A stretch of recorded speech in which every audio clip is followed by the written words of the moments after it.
नमस्कार, बहुत स्वागत है आप सभी का। आपके साथ मैं हूं नलिनी पांडे। शनि अमावस्या पर इस बार दुर्लभ संयोग बन रहा है। साल का पहला सूर्य ग्रहण और शनिदेव का गोचर, यानी कि शनि देव कुंभ राशि से मीन राशि में प्रवेश करेंगे और ज्योतिष गणना में शनि की चाल, अवस्था और गोचर का विशेष महत्व भी होता है, क्योंकि शनिदेव जब अपनी चाल या राशि बदलते हैं तो इसका प्रभाव देश, दुनिया, अर्थव्यवस्था, कारोबार समेत मेष से मीन तक सभी 12 राशियों पर पड़ता है। 2.5 साल बाद इस अमावस्या पर शनिदेव गोचर कर रखेंगे। ऐसे में शनि का प्रभाव किस व्यक्ति पर कैसा रहेगा और इस पर ज्योतिषियों से चर्चा भी करेंगे। सबसे पहले एक खास रिपोर्ट देखिए।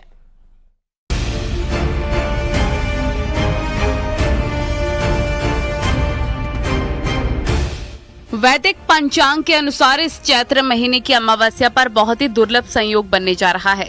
शनि अमावस्या पर 2 दुर्लभ संयोग होने वाले हैं। पहला, इस दिन साल 2025 का पहला सूर्य ग्रहण है और दूसरा, न्याय और कर्म फलदाता शनि करीब 2.5 वर्षों बाद कुंभ राशि से निकलकर मीन राशि में प्रवेश करेंगे। सूर्य ग्रहण और शनि के गोचर के दिन चैत्र अमावस्या भी है। सूर्य ग्रहण 29 मार्च को दोपहर 2:20 से लगेगा और 6:16 पर होगा। हिंदू धर्म के अमावस्या की तिथि का विशेष महत्व होता है। इस दिन गंगा स्नान, पूजा पाठ और पितरों को तर्पण दिया जाता है। अमावस्या तिथि पितरों को प्रसन्न करने के लिए बहुत ही खास तिथि मानी जाती है। शनि अमावस्या पर शनिदेव का प्रभाव रहता है। ये दिन शनि, साढ़े साती और ढैया जैसे दोषों से मुक्ति पाने के लिए बहुत ही उत्तम माना जाता है। शनिदेव कर्म फलदायी हैं, यानी जो जैसा कर्म करता है उसको उसी तरह से फल देते हैं। जरूरी नहीं कि शनि का प्रभाव हमेशा अशुभ हो। शनिदेव माला माल भी कर सकते हैं और इस शनि अमावस्या को शनिदेव अपना स्थान बदल रहे हैं। ऐसे में किन राशि के लोगों के लिए शनि का प्रभाव कैसा होगा, किन लोगों पर साढ़े साथी का असर होगा, किन लोगों को शनि माला माल करने वाले हैं, देश के बड़े ज्योतिषी से समझिए शनि अमावस्या पर कैसे होगा सूर्य ग्रहण का संयोग।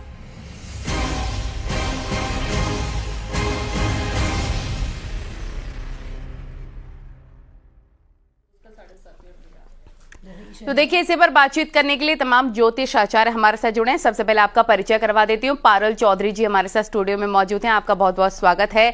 राकेश चतुर्वेदी जी भी हमारे साथ जुड़े हैं, आपका भी राकेश जी बहुत बहुत स्वागत है। वान्या आर्य जी स्टूडियो में हमारे साथ हैं, वान्या जी बहुत बहुत स्वागत है आपका भी। राज मिश्रा जी भी जुड़ेंगे, ज्योतिष आचार्य। सबसे पहले मैं पारुल जी आप ही के पास आना चाहूंगी। कैसे चाल जब बदलेंगे शनि, उसके बाद बाकी राशियों पर, देश दुनिया पर इसका क्या प्रभाव पड़ने वाला है? देखिए, हर हर महादेव, बहुत ही अच्छा सवाल है। शनि देव का नाम सुनते ही लोग एकदम से भयभीत हो जाते हैं। शनि गोचर कर रहे हैं, शनि चाल बदल रहे हैं, शनि की अमावस्या है 29 मार्च को। देखा जाए तो उस दिन सूर्य ग्रहण भी लगने वाला है। तो बहुत बड़े बड़े से चेंजेस आ रहे हैं इस टाइम पे, ग्रहों में, देवों में, और मैं बोलूँगी प्लैनेटरी सिस्टम में। तो जैसे शनि गोचर कर रहे हैं अपनी कुंभ राशि यानी 11वीं राशि से निकल के 12वीं राशि मीन राशि में जा रहे हैं। तो अभी जो हमारी कुंभ की है सेकंड जो ढैया है वो स्टार्ट हो चुकी है और मीन राशि का जो है साढ़े सती ऑलरेडी चल रही थी, अब वो ढैया पर आ जाएंगे। तो अभी देखिए, परेशान होने वाली बात नहीं है। सबसे पहले तो शनि तो गोचर कर रहे हैं, साथ साथ जब अतिचारी हमारा बृहस्पति होगा उसके बाद ज़्यादा ये इम्पैक्ट पड़ेंगे। मतलब देश और दुनिया पे अगर मैं बोलूँ बहुत बड़ी बड़ी चीज़ें नहीं होने वाली आपदा, लेकिन शनि को क्या बोलते हैं, न्याय का देवता। लोकतंत्र जो है हमारा हिलता हुआ नजर आएगा, राजनीति हमारी हिलती हुई नजर आएगी। हो सकता है, देखिए अभी एक समझने की बात यह है, शनि के साथ साथ जो है ना राहु ऑलरेडी मीन राशि में बैठे हुए हैं, विराजमान है। अब ये जो 29 मार्च से लेकर 18 मई का समय है ना, ये आपस में एक दूसरे के साथ बैठे हुए हैं और दोनों के दोनों पिशाच योग बना रहे हैं, यानी कि दोनों नेगेटिव ग्रह हैं। आप देखेंगे तो पॉजिटिविटी भी होगी, जैसे हमारी अंतरदशा क्या चल रही है, हमारी कुंडली में हमारे नक्षत्र क्या चल रहे हैं, हमारी दशाएं हमें क्या देके जा रही हैं, उसके अकॉर्डिंगली ही हमको इस चीज़ का फल मिलता है। क्योंकि कर्मदाता है हमारे शनिदेव। तो शनिदेव राहु के साथ मिलकर, राहु को उनका चेला कहा जाता है, यानी कि शनिदेव जो करते हैं, जो स्वभाव शनिदेव का है वही राहु पीछे पीछे लेके चलते रहते हैं। तो आपकी जिसकी भी दशा इस टाइम पे शनि की राहु की चल रही है, उस राशि वाले को कहीं ना कहीं सतर्क रहने की जरूरत रहेगी। अब रही बात देश और दुनिया की, देश और दुनिया में बोलूँगी राजनीतिक में बहुत बड़ी उथल पुथल होने वाली है। कोई बड़े राजनेता को अपनी सीट छोड़ते हुए आपको नजर आएंगे। राहु अचानक ही फेर बदल कर आता है, तो अचानक कोई ना कोई अपनी सीट छोड़ेगा, क्योंकि पब्लिक कहीं ना कहीं इस टाइम पे प्रदर्शन करेगी, नए लॉज बनेंगे तो जनता बिल्कुल इस टाइम पे नेगेटिव इम्पैक्ट देगी। तो नेगेटिव इम्पैक्ट कहीं ना कहीं हो सकता है पब्लिक का पड़े और कोई अपनी सत्ता को छोड़े। अब एनवायरनमेंट की बात करेंगे, मीन राशि है जल तत्व की राशि और इस पे दोनों क्रूर ग्रह आ रहे हैं, तो हो सकता है जल से लेके कोई ना कोई संबंधी दिक्कत रहे। हो सकता है अचानक इस 1-1.5 महीने में कोई बड़ी बीमारी आ जाए, फैल जाए, एकदम से फैल जाए, जैसे कोरोना के टाइम पर आई थी, फिर से 1 से 1.5 महीने के अंदर अंदर कोई बड़ी बीमारी फैल भी सकती है। और अगर मैं बोलूँ उथल पुथल, तो शेयर मार्केट में बिल्कुल दिखेगी, एकदम से शेयर मार्केट ऊपर जाएगी और एकदम से नीचे गिरेगी। तो जिसकी भी कुंडली में भी शनि की दशा चल रही है या फिर ऑलरेडी राहु की महादशा चल रही है, अंतरदशा चल रही है, संभाल के पैसा लगाइएगा शेयर मार्केट में। हो सकता है कि चांदी में, सोने में और पीतल में इसके भी जो रेट्स है ना एकदम से ऊपर जाएंगे और एकदम से नीचे भी आएंगे, तो आपको ये भी दिक्कतें देखने को मिलेंगी। और हाँ, राशियों पे असर तो 12 की 12 राशियों पे असर होने वाला है, डरने वाली बात नहीं है। शनि जो है ना आपको दे के भी बहुत कुछ जाएंगे, यानी कि जैसे जैसे आपने कर्म किए हैं वैसे वैसे आपको फल मिलता ही चला जाएगा। और कर्म सिर्फ उपाय करना नहीं होता, कर्म होता है आपको बिहेवियर चेंज करना, अपनी लाइफ चेंज करना और अपनी लाइफ में इम्प्लीमेंट करना बहुत अच्छी अच्छी चीज़ें। जैसे कि अगर आपका बिहेवियर राहु जैसा है, क्रूर सा है, आप चेंजेस एकदम से कैसे लेकर आओगे? आपको पूजा पाठ में रहना पड़ेगा। तो सतर्क रहने वाला अगर मैं बोलूँ राशि कौन सी है, तो मीन राशि और सिंह राशि, इन 2 राशियों को कहीं ना कहीं नेगेटिव इम्पैक्ट जरूर पड़ेंगे स्वास्थ्य को लेके और करियर को लेके। सडनली चेंजेस ना लेकर आए तो ही आपके लिए अच्छा रहेगा। ओवरऑल अर्थव्यवस्था अगर मैं बोलूं तो महंगाई बढ़ती हुई ही दिख रही है आगे भी आने वाले समय में।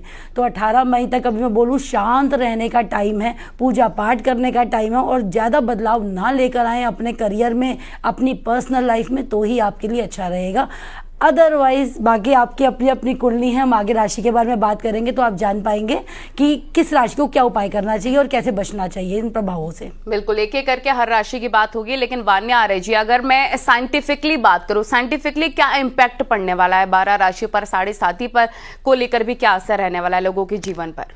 देखिए, बहुत सुंदर आपने प्रश्न पूछा। सो साइंटिफिकली जो है, जब भी शनि का गोचर होता है, ये कोई एक नॉर्मल गोचर नहीं होता, बहुत ही एक मेजर प्लैनेटरी पोजीशन ट्रांजिट होता है, जिससे बहुत सारी ह्यूमन लाइफ्स इम्पैक्ट होती हैं। शनि है न्याय का देवता, शनि है कर्म फल देवता। जैसे हम कर्म करेंगे वैसा ही हमें जीवन में फल मिलेगा। शनि का मतलब है शनै शनै, यानी कि धीरे धीरे चलना, लेकिन हार्ड वर्क। शनि है हार्ड वर्क, शनि है डिसिप्लिन, शनि है न्याय, शनि है अपना बिहेवियर, आपका एटीट्यूड, शनि है जमीन से जुड़ी चीजें। तो आप देखेंगे बहुत लोग हैं जिनकी जो है 7.5 जो है खत्म हो रही है, उनको बहुत ज्यादा रिलीफ मिलेगा। जैसे कि मकर राशि की, जिन लोगों की 7.5 शुरू हो रही है उनको थोड़ा सा लाइफ में अलर्ट रहने की जरूरत है। जैसे कि मेष राशि, ओवरऑल अगर हम देखें, अभी जो है अभी मकर कुंभ मीन पर है, इसके बाद कुंभ मीन मेष पर शुरू हो जाएगी 29 मार्च से। तो आप लोगों को थोड़ा सा अलर्ट जो है रहने की अपनी लाइफ में जरूरत है। वहीं अगर हम ढैया की बात करते हैं तो कर्क राशि की जो शनि की ढैया है वो खत्म हो रही है। इसके अलावा जो है वृश्चिक राशि की भी शनि की ढैया खत्म हो रही है। सिंह राशि पर शनि की ढैया जो है अब वो शुरू हो जाएगी 29 मार्च से। 29 मार्च को सूर्य ग्रहण भी है। जब भी एक पखवाड़े में 2 ग्रहण लगते हैं तो ओवरऑल जो है आप देखते हैं अर्थ में बहुत सारे चेंजेस आते हैं। इस टाइम पर आप देखें, क्योंकि साल भी मंगल का है, तो कहीं ना कहीं थोड़ा एग्रेशन भी है। और अभी राहु जो है मीन राशि में है, तो एक तो मीन राशि में ये भी हो गया, ऊपर से उनका जो 7.5 है उसका जो है दूसरा चरण भी शुरू हो गया, which is the toughest phase in the like overall phase of 7.5। तो आपको मीन राशि को थोड़ा सा केयरफुल रहना है, थोड़ा सा अलर्ट रहना है, इमोशनल मत हो। ये जो ड्यूरेशन है आपकी, जो आपका, जैसे अभी पारुल जी भी कह रहे थे, तो जो ये जो ड्यूरेशन है आपकी मार्च से लेकर 19 मई तक, जब तक जो है आपका ट्रांजिट प्लैनेट में जो है, जब तक राहु मीन राशि से निकल नहीं जाते हैं, तब तक आपको कोई new beginnings, new opportunities, new projects, new adventure, कुछ भी नया करने की जरूरत नहीं है। आप जैसे हैं, जिस स्टेट में हैं, आप वहां पर साइलेंट बैठिए, अपने कर्मों को जो है अच्छा रखिए। हम जितना भी, जैसे मंदिर हम जाते हैं रेगुलर, जो है आप शनि मंदिर जाते रहिए, शनि के छाया दान करते रहिए, अपने एंसेस्टर्स जो कि हमारे पूर्वज हैं, आप उनकी जो है ब्लेसिंग्स लेते रहिए, गरीबों की जो है रिस्पेक्ट करते रहिए, उनका जो है कभी भी आपको जो है दिल नहीं दुखाना है। और शनि जो है जब साथी का आपका फेज आता है, जब आपका ढैया का फेज आता है, ये मानसिक मेंटली आपको बहुत ज्यादा इंपैक्ट करता है। ये जीवन में उन फियर्स को भी देता है जो आपकी लाइफ में कभी मैनिफेस्ट होने ही नहीं है। एंड एक नॉर्मल सी बात है, जब हमारे सबकॉन्शियस में आता है कि साढ़े साथी चल रही है, ढैया चल रही है, तो छोटा छोटा इवेंट भी हमें वहीं से ट्रिगर होता है, क्योंकि मेरी साढ़े साथी चल रही है इसलिए ये हुआ। सो हमें पॉजिटिव रहने की बहुत जरूरत है, मेडिटेशन करने की बहुत ज्यादा जरूरत है। इस टाइम पर आप किसी से भी उलझे ना, किसी भी तरह का जो है किसी से भी आर्ग्यूमेंट में जो है ना पड़े। शनिदेव की आराधना करें, रेगुलर शनि मंदिर जाएं, दशरथ स्तोत्र का पाठ करें, शनि स्तोत्र का पाठ करें, शनि चालीसा जो है वो आपको रेगुलर जो है करनी चाहिए। शनि का छाया दान करें। आप थोड़ा सा एक पात्र लें, एक लोहे का, उसमें सरसों का तेल डालें और अपना उसमें चेहरा देखें, और उसके बाद 11 शनिवार आपको वही तेल जो है शनि मंदिर जाके जो है आपको चढ़ाना है इससे, और उसमें आप एक सिक्का भी डालेंगे तो ये आपका शनि का छाया दान भी हो जाएगा। पीपल पर के पेड़ पर जो है दिए में जो है आप लौंग डाल सकते हैं, आप काले तिल डाल सकते हैं। आपको लगता है आपका ऑरा नेगेटिविटी बहुत ज्यादा लो हो रही है, इस टाइम पर कुछ भी नया प्रोजेक्ट ना उठाएं, जॉब चेंज की तो इस टाइम पर आप बिल्कुल भी ना सोचें, घर बदलने की भी बिल्कुल भी ना सोचें। साढ़े साथी बार बार आपको डराएगा, जैसे एक छोटा सा इवेंट भी है तो उससे भी आपको बहुत ज्यादा डर लगेगा। शनि का काम है डिसिप्लिन, जल्दी उठिए, लाइफस्टाइल, डिसिप्लिन, हार्डवर्क, बिना हार्डवर्क के जीवन में कुछ भी नहीं मिलता है। तो अपने हार्डवर्क को जो है बहुत अच्छा कीजिए, स्लो स्टेप्स लीजिए, बेबी स्टेप्स लीजिए, धीरे धीरे शनि शनि बढ़ेंगे आप, लेकिन केयरफुल होके और कॉशियस होके बढ़ेंगे। शनि वो चींटी है जो धीरे धीरे शनि शनि पहाड़ पर चढ़ती है और एक दिन वही चींटी जो है दुनिया में अपना नाम रोशन करती है। और अब भी हम शनि शनि आगे बढ़ते हुए बात करते हैं एक एक राशियों की। राकेश जी हमारे साथ जुड़ गए हैं और आज मिश्रा जी, आप दोनों का भी बहुत स्वागत है। राकेश जी, अगर सबसे पहले मेष राशि की बात करें, क्या उपाय करने की जरूरत है, कैसे इसका प्रभाव पड़ने वाला है मेष राशि पर? देखिए, सर्वप्रथम तो न्यूज 18 के सभी दर्शकों को मेरा सादर वंदन।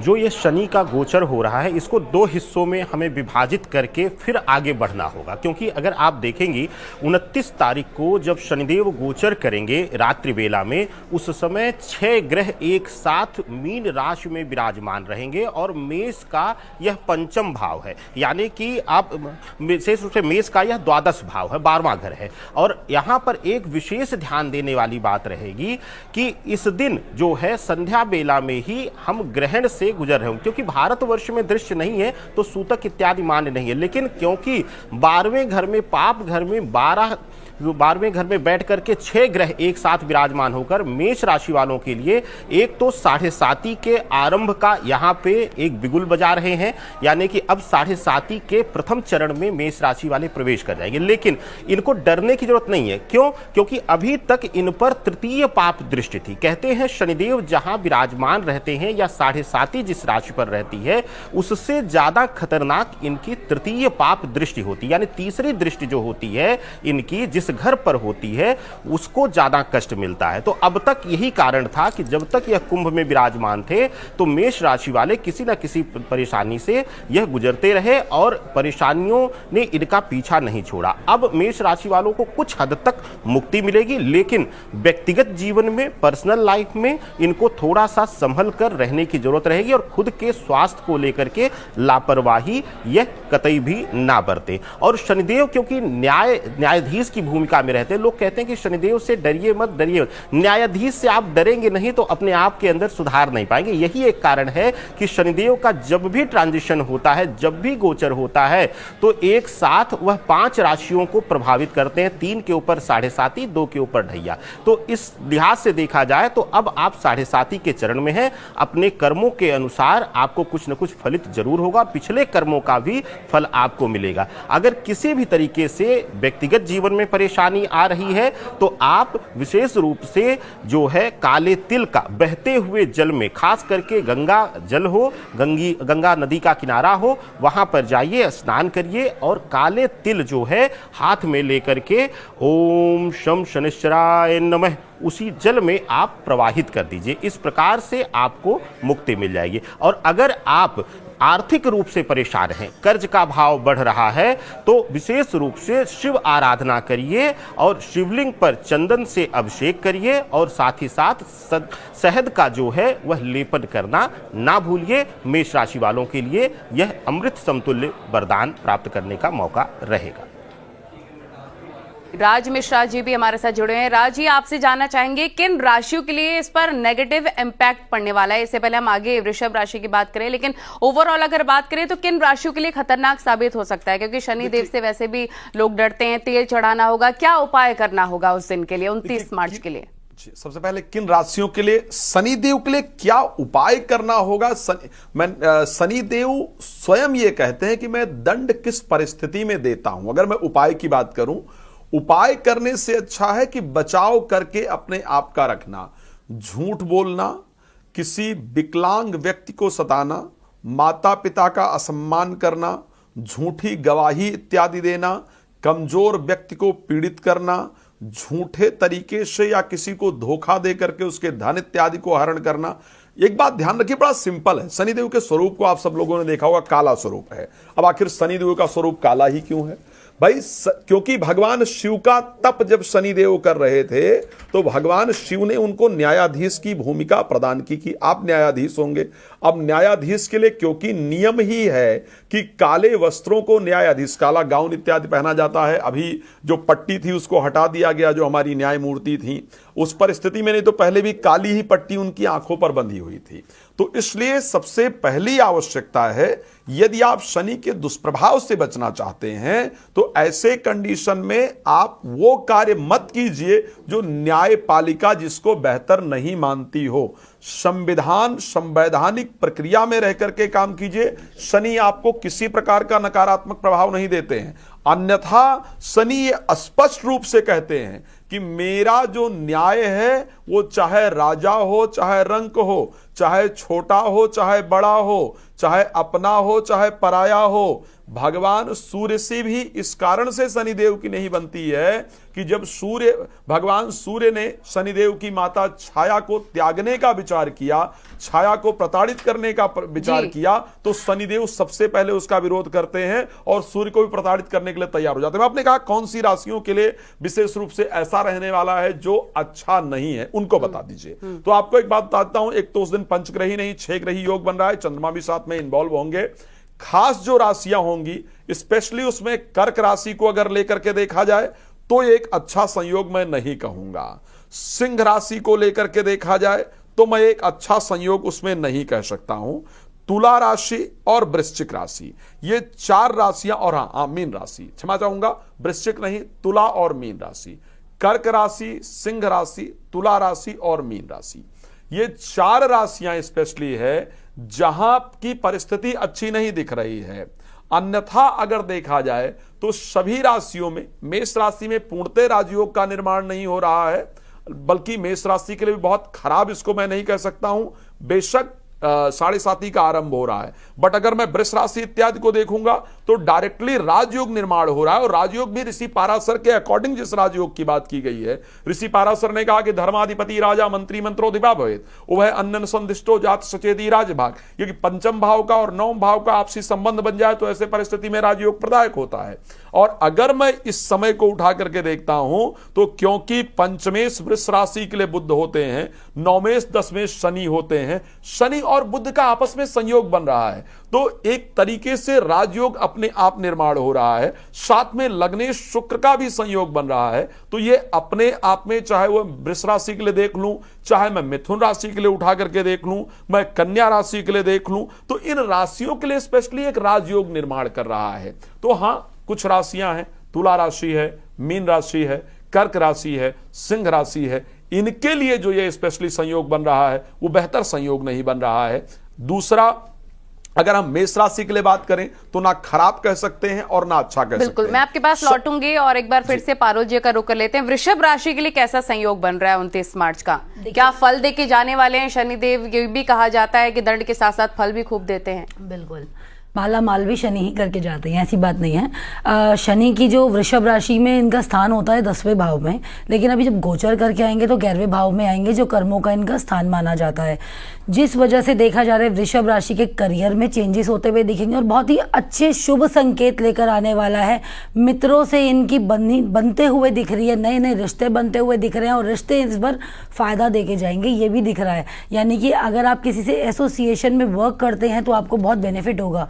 हो सकता है आप नया मकान खरीद सकते हैं या फिर आपको कोई वाहन खरीदते हुए ज़रूर दिखाई देंगे। करियर में अगर आपको चेंज करना है तो ये महीना आपके लिए बहुत ही शुभ रहने वाला है, आप जल्दी ही कर लीजिए, अच्छा रहेगा। व्यापारी अगर आप करते हो, व्यापार में काम करते हो या व्यापार अपना करना चाहते हो या खोलना चाहते हो या कुछ स्टार्टअप करना चाहते हो, कुछ चेंज लाना चाह रहे हो, तो ये समय बहुत ही अच्छा रहने वाला है आपके लिए। चेंजेस ऑलरेडी दिख रहे हैं, यानी कि आपको फैमिली के साथ साथ रिलेटिव्स का भी सपोर्ट मिलता हुआ दिख रहा है। और आपको मंत्र का जाप करना है शनेश्वराय नमः।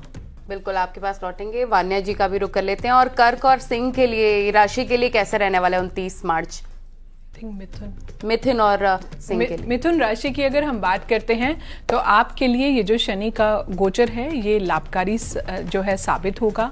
आपका राजयोग भी बन रहा है, आप बहुत सारे पॉजिटिव चेंजेस जो हैं वो आप अपनी लाइफ में देखेंगे। चाहे आप देखेंगे कि आपकी अचानक से जो है जो प्रमोशन बहुत टाइम से रुकी हुई थी, अचानक से आपकी लाइफ में आपकी प्रमोशन आ गई। आपके बॉसेस से जो है, क्योंकि दशम स्थान पर ये गोचर करेगा, तो आपके बॉसेस से आपको बहुत ज्यादा सपोर्ट मिलने लग जाएगी। आपकी मदर इन लॉ से भी जो है आपको सपोर्ट अचानक से आप देखेंगे कि एटीट्यूड टुवर्ड्स पॉजिटिव साइड हो गया है। इसके अलावा जो है अगर आप जैसे कहीं ट्रांसफर का कोई पर्टिकुलर प्लेस पर अगर आप जाना चाहते थे और आपको बहुत सारे ऑब्स्टेकल्स आ रहे थे, तो आप देखेंगे कि उस जगह पर भी आपका ट्रांसफर जो है वो इजीली इस टाइम पर अप्रूव होगा। ओवरऑल नटशेल में अगर हम बात करते हैं तो आपके लिए इस टाइम पर सारे सर्कमस्टांसेस जो है वो पॉजिटिव होंगे। जो जो आप मन चाहा, आपकी पर्सनल लाइफ, आपकी मैरिड लाइफ जो है उसमें भी जो है आप देखेंगे आपका जो पार्टनर है उससे आपको बहुत ज्यादा अचानक से बहुत अच्छी सपोर्ट मिलने लग गई है। तो ये सारी चीजें देखेंगे तो आपके लिए मैं कहूंगी कि ये गोचर जो है इट ऑल्सो डिपेंड्स, ये भी मैं आपको साथ में बता दूं कि कुंडली में आपकी शनि की कैसी प्लेसमेंट है, इस ये भी बहुत ज्यादा मैटर करता है। लेकिन अगर आपकी कुंडली में शनि अच्छा है तो मिथुन राशि के लिए ये अच्छा है। कर्क राशि की अगर हम बात करते हैं अगली राशि पर, तो ये जो है शनि की जो ढैया जो है, अब आपको 29 मार्च के बाद जो है इस ढैया से आपको रिलीफ मिलेगा। और आप देखेंगे जो 2.5 साल का जो आपका पीरियड था, जो आप बहुत ज्यादा स्टक थे, बहुत सारे पॉजिटिव चेंजेस नहीं हो पा रहे थे आपकी लाइफ में, आप बहुत ज्यादा ट्राई कर रहे थे, एंड मोर ओवर जो है आपको काफी रिलीफ मिलेगा। आपकी मदर की हेल्थ में भी जो है काफी ज्यादा इंप्रूवमेंट्स आएंगी। लेकिन अभी जो है ये जो समय रहेगा स्पेशली 19 मई तक, तो आपके लिए थोड़ा सा न्यूट्रल रहेगा। मुझे लगता है कि उसके बाद आप देखेंगे आपका जो लैडर है, जो ग्राफ है, वो आप बहुत ज्यादा अच्छा जाएगा। लेकिन अभी जैसे ही शनि की ढैया खत्म होगी तो एकदम इंस्टेंट रिलीफ नहीं मिलेगा। लेकिन मई 19 के बाद जो है आप देखेंगे काफी पॉजिटिव चेंजेस हैं। कॉशन यहां पर यह है कि आप बहुत ज्यादा इमोशनल ना हो, कोई भी इमोशनल रह के जो है किसी भी चीज का डिसीजन मत लें। अपनी मदर की हेल्थ का ध्यान रखें। लेकिन ओवरऑल जो है आप देखेंगे एक बहुत ही रिलैक्सिंग टाइम आपके लिए आने वाला है। नई नई जॉब ऑफर्स आपको आने लगेंगे। आपका हो सकता है बहुत टाइम से मैरिज जो स्टक थी वो भी अब आपको जो है मैरिज के ऑफर्स आने लगे। आपका कुछ ऑन साइट ट्रैवल जो है वो भी बन सकता है। ओवरऑल आपकी हेल्थ में भी सुधार आएगा, आपकी मदर की हेल्थ में तो सुधार आएगा, आपकी पर्सनल हेल्थ, आपकी मेंटल, आपका स्ट्रेस, एंजाइटी जो आपके पिछले 2.5 ईयर्स से बहुत ज्यादा फेज जो है वो आपका बढ़ा हुआ था, उससे भी जो आप देखेंगे काफी ज्यादा रिलीफ होता है। आपके थॉट्स में बहुत ज्यादा पॉजिटिव कन्वर्जन आएगा। ओवरऑल अगर आप देखें तो आपके लिए अब ये थोड़ा सा जो है एक न्यू बिगनिंग्स का टाइम है, जहां पर आप कुछ नया जो है किसी भी न्यू चीज में आप एनरोल कर पाएंगे without the fear of anything की कुछ नेगेटिव होगा। मुझे लगता है ये टाइम आपको मई 19 के बाद काफी अच्छा सपोर्ट करने वाला। बिल्कुल, राकेश जी का रुख करते हैं। राकेश जी, क्योंकि 4 राशि ऐसी हैं जिन पर नेगेटिव इम्पैक्ट पड़ने वाला है जैसा कि राज जी ने बताया, लेकिन कुछ राशि ऐसी भी जिन पर पॉजिटिव इम्पैक्ट होगा, उनको क्या विशेष करने की जरूरत है? क्या मेडिटेशन करें उस दिन, कैसे ध्यान लगाए, क्या दान पुण्य का भी विशेष महत्व होता है? जी देखिए, पहली चीज कि हर राशि पर कुछ जो है नकारात्मक और कुछ जो है सकारात्मक असर पड़ेगा, क्योंकि जाहिर सी बात है शनिदेव जहां बैठते हैं वहां से 3 दृष्टियां और रखते हैं, तृतीय, सप्तम और दशम दृष्टि, यानी कि एक साथ वह 4 घरों को देखते हैं। तो जाहिर सी बात है हर राशि के लिए कहीं ना कहीं कुछ सकारात्मक तो कुछ नकारात्मक असर